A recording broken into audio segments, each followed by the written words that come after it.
evening. I'm Madison Carmouche. Space history was made, but it wasn't without a few glitches along the journey.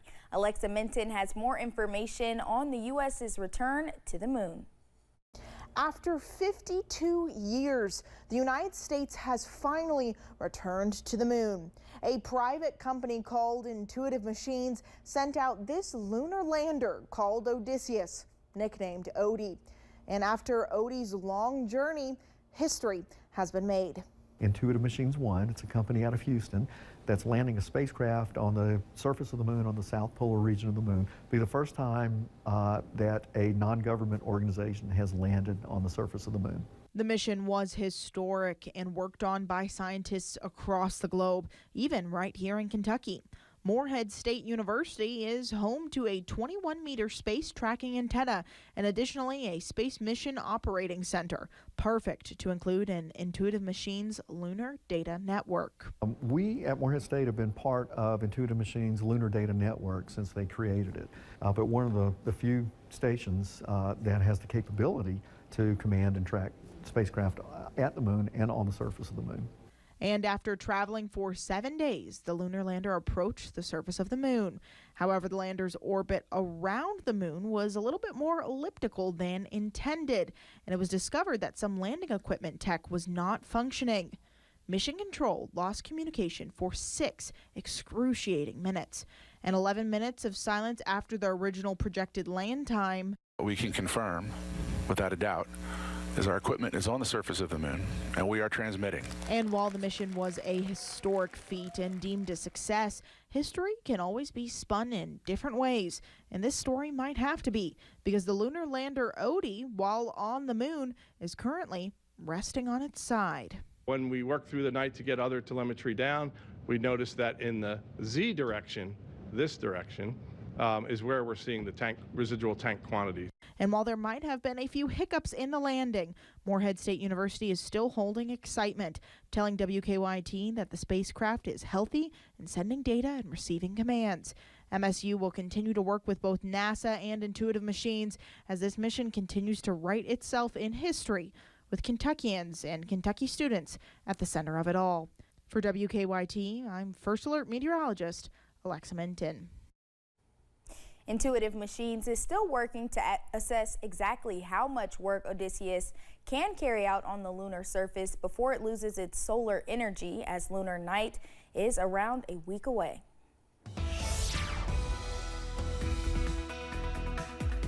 Well, some pretty cool stuff there, seeing Kentucky Tech on the moon. As far as the weather here in the Bluegrass, it's pretty mild out there compared to where we were yesterday. Here's a live look outside the station right now, and you can see cloudy skies, temperatures into the mid-50s. Not too bad out there. A little bit more sunshine down in the Cumberland Valley. London Corbin Airport, a beautiful sunset taking shape there, and already getting dark over in Pikeville, 55 degrees under mostly cloudy skies there right now. Little rain showing up on the radar. This is not hitting the ground just yet. We've got a very strong pocket of dry air at the surface. It's going to take the atmosphere a couple more hours of moistening up before this rain hits the ground. So even though there is a little rain out there not hitting the ground, it's an old phenomenon we call virga in the weather business, and we will continue to see a few showers try to pop up overnight. Not everyone sees rain tonight, but a few showers mainly after about 11 o'clock to midnight. Temperatures right now generally into the mid to upper 50s, a mild evening on tap, and we're only going into the mid 40s overnight, and that rain chance will ramp up as we approach the midnight hour. Now, much better chances of rain in the forecast for your Tuesday and Wednesday. In fact, some of those storms may be severe on Wednesday. We'll take a closer look at that here in a few minutes, Madison. All right, Shane, thank you. Martin, Canada is scheduled to begin jury trial Monday at 9 a.m. in Whitley County. Canada is charged with murder. Trials is expected to last 3 days. Accused of shooting Kyle Chadwell during a fight in September of 2022, Kentucky State Police say it happened at a home on Patrick Hollow Road. Chadwell later died at Baptist Health of Corbin Hospital. A jury trial is planned for Anthony Payson tomorrow in Rowan County. Payson is charged with murder, robbery, and tampering with evidence. Kentucky State Police say he and several others were part of a home invasion that turned deadly back in June of 2014. 20-year-old Bo Otis was shot in the head at his home in Moorhead. He was taken to UK hospital and died the next day. Trial is expected to last 4 days. People in Estill County can get their records expunged tomorrow. The public library is hosting a clinic and job fair. Experts will help people clear nonviolent felonies and misdemeanors from their records. They'll also give legal advice. The free event lasts from 11 in the morning until 5 p.m. Some Kentucky lawmakers are hoping to see progress on a bill that would change how elections work in the Commonwealth. Kentucky is just one of 4 states that holds elections in years when there is no presidential race on the ballot. Senate Bill 10 would shift state constitutional office elections to be at the same time as presidential election years. The Senate passed the bill last month, but the House has yet to take any action on it. Democrats explain why it's not a top priority for them.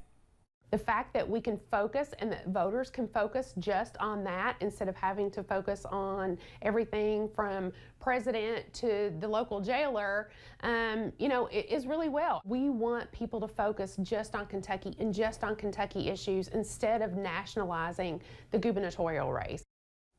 Senate Bill 10 is a constitutional amendment, meaning that it does not require the governor's signature to be referred to the ballot. House lawmakers have filed nearly 700 bills this session. One of the latest is House Bill 694.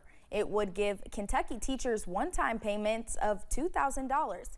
Other school employees would get $1,000 payments. According to the Herald Leader, sponsor Chris Fugit says the bill would help districts support teachers in the short term.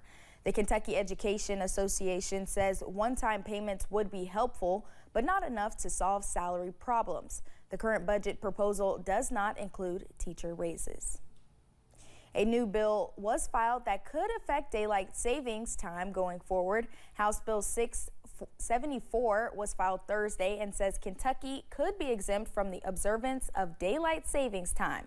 That means we would not spring forward anymore. The state would use what is called standard time, meaning daylight savings is not used. House Bill 77 was filed last year trying to establish year-round daylight savings, but the bill did not advance. House Bill 674 is currently in the House committees on committee. If it is passed, it would take effect on November 1st this year. We will spring forward on Sunday, March 10th at 2 a.m. State lawmakers are running out of time to file new bills. Tomorrow is the last day and the representatives can introduce new legislation. Senators have through Wednesday. After that, lawmakers will have the rest of the session to debate what's on the table. One Owsley County restaurant is seeing new success by going back in time. WYMT's RJ Johnson shares how Spencer's Dairy Bar is bringing back the memories. On the South Fork of the Kentucky River in Boonville sits Spencer's Dairy Bar. One of the owners, Judy Spencer, says the restaurant has been a staple in the community for more than 70 years, with some people coming to the area just for a bite. And they always said, we'll go down there and eat before we go home. And when I worked some, I realized that some of them are coming from those different counties and all. Lee County, all the counties around us, So we've really appreciated it over the years.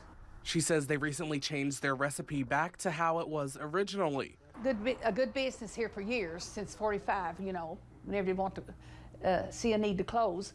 And so they want to do something for the customers, so they brought back the old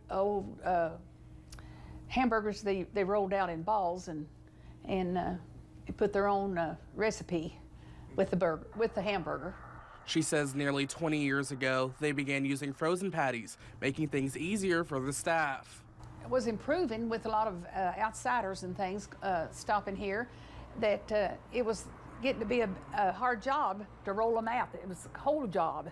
Your hands would get so cold. Once word got out that they went back to the old recipe, they were busy. We really had a lot of people that came and had to wait as much as an hour or so to get their food. I think they sold a 200-pound hamburger. Even seeing some old friends. We even had some people that worked in the dairy bar that came back and helped us that didn't even want to be paid. Saying it feels like a nostalgic reunion. In Boonville, RJ Johnson, WYMT Mountain News. Spencer says while they do not know how long they will keep the original recipe around, they are continuing to take it day by day.